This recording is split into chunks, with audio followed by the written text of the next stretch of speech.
Thank you. So, can you tell us about yourself and Tommy? So I'm the Chinese and born in Hong Kong. I've been working for the company for last 30 years.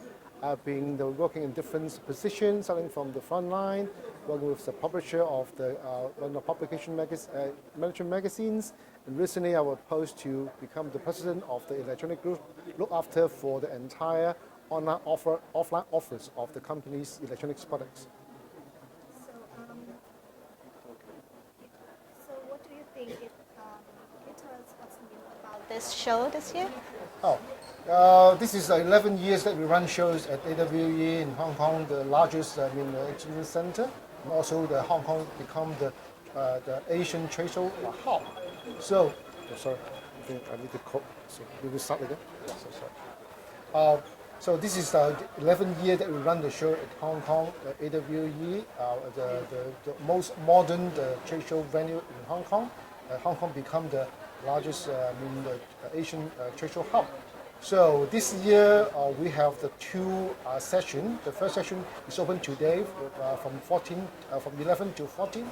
It is a focus on the consumer electronics product, focus on home electronics, auto electronics, and also office electronics. And in addition to that, they also have some security product as well as the components for all type of support the electronics products. And in the phase 2, we have the mobile electronics. That we comprise of 2,300 booths, mostly on the smartphone, tablets, wearable items, and also case and covers, those accessories for the mobile electronics. So since our show starting from 2006 up to this year, it's 11th session, we grow almost 3 times. The time that we start is only the 1,700. To this year, we have 5,500 booths. It's quite incredible results in company's term. So, why do you make these new changes, and why do you think these new developments are happening? What kind of market trend are you focusing on?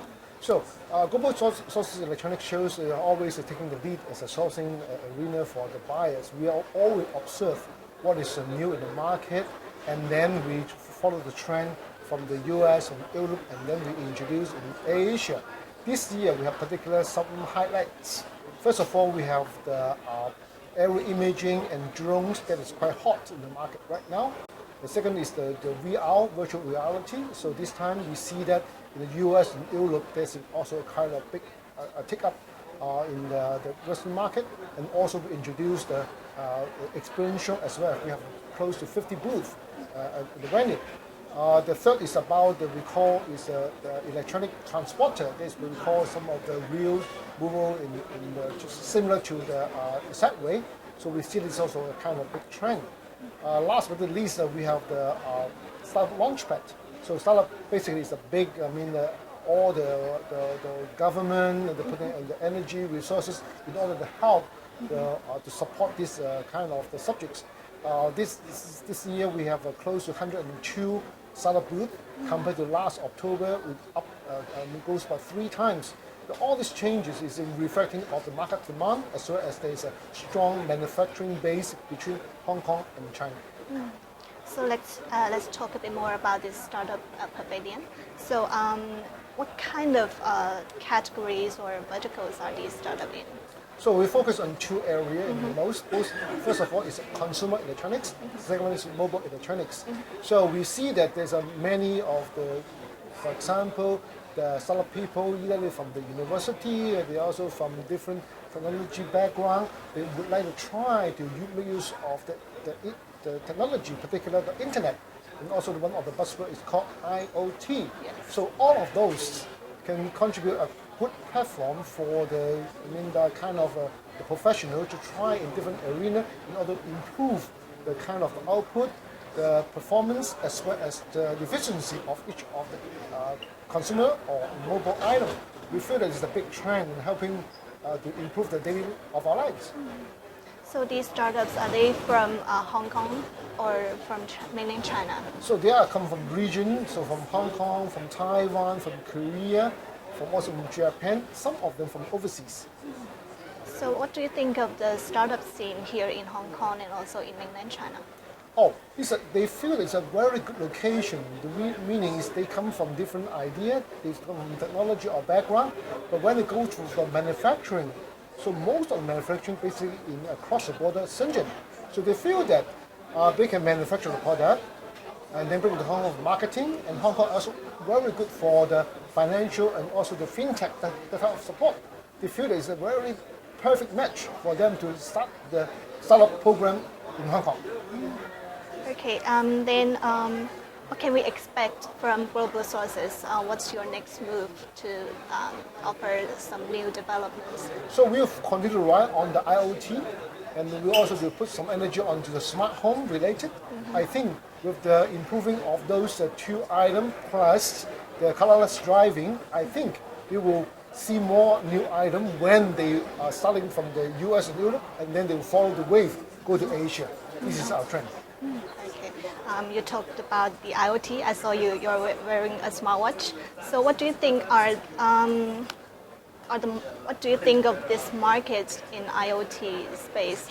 I mean, do you see a lot of startups that are in a very crowded market, and what do you think are their challenges in this market? Oh, so first of all, the IoT is a kind of buzzword, but I think this is, in my opinion, because of internet, because of the technology, because of communication, the improve, the many things can connect each other by we call M2M. So I believe this is a big trend for us to see. You can see some household item, you can see some security, some lighting, some the music, even from the home appliances. You can see more and more on that area. Because of that, there's many of the young people, they start to think how to create more items to improve the output or efficiency. I think that is a trend, and also there is always is a kind of experiment for some of the startup. Sometimes some of the startup, some of the product can be go into the market. Some of them will die in the middle of the way. So I think this is a kind of natural of the business. So for Global Sources, this platform, we are providing a kind of platform to allow both the manufacturer, both the buyer as well as the startup, they can meet under one roof. This is to us is a very good, the kind of support to the industry. So what kind of startups do you think will survive and stand out in this crowded market?